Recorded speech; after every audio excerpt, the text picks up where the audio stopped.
Welcome to the Marketing Combat Podcast. My name is Chris Carbonis, and with me is the always Jason, the Jason Donnelly. There's only one good Jason Donnelly in the world. Welcome back to the podcast, my friend. What are we going to be talking about today? What an introduction. Thank you for that. As Chris said, I'm Jason Donnelly, and on the Marketing Combat Podcast every single day, we know what we're going to talk about, but not what we're going to argue. So today's topic is, will banning fossil fuel in advertising, honestly, will it change anything? Will it be a good thing? Will it be a bad thing? I'm just going to go right in. I'm going to go should we ban it?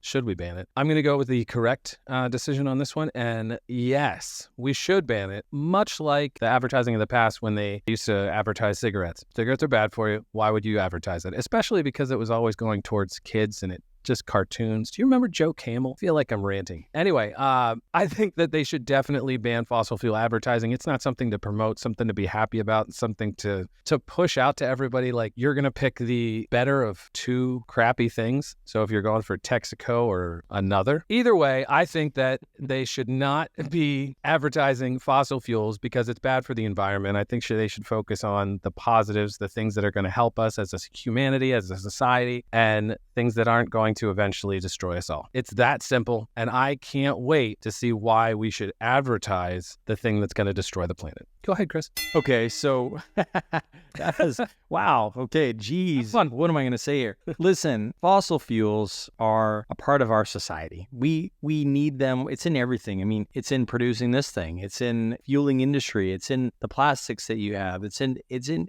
everything that we do. And it's not even fossil fuels at this point.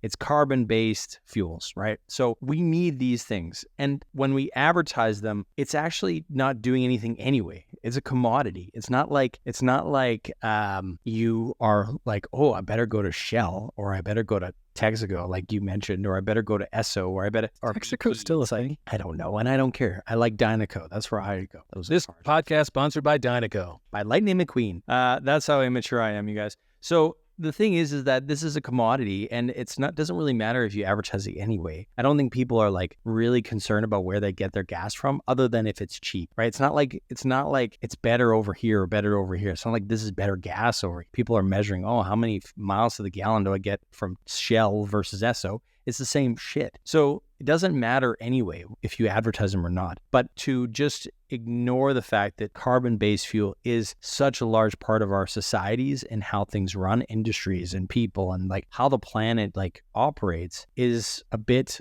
short-sighted. I think it's a bit of a dream to say like, okay, let's all switch to electric. And the thing is that most electric companies, like electric car companies, and they're all bad for the planet. I mean, they're mining in the worst possible conditions, in the worst possible places. They're, using humans in a really bad way. So it's like there's always going to be two evils. And it's like, okay, well, is this a lesser evil? Is this not? I don't know. That's a big moral debate that I think is a bit of a moot point at this point, because it's like they're all evil. So what are we going to do about this? And I think that forcing people to like take a moral stance on it is not a way that we actually like solve challenges. I think it's a us versus them mentality that causes huge swings in elections. It causes people to go to extremes versus finding middle ground and finding places where we can all agree and all can move forward. And I think that's why we shouldn't ban it, because it's just like, throwing soup at the Mona Lisa. It's bullshit, and it doesn't really help and contribute to our society. Well, if you think Chris is right, put it in the comments. Let's hear it. And if you think I'm right on the right side of history, also put it in the comments. Send an email, send us a message. It's like a moral dilemma here. It's like on the right side of history, like I'm a Nazi or something. What the hell? Hey, you are the one throwing out the Nazi words. I'm just saying that we should probably focus on a healthier, better world. So put that in the comments, and we will be back tomorrow to entertain you and make you decide what's the best for the world and what's not. Yeah, don't be a jerk. Vote for me. That's Chris Carbonis, and I'm Elon Musk. See you, Elon. See you tomorrow.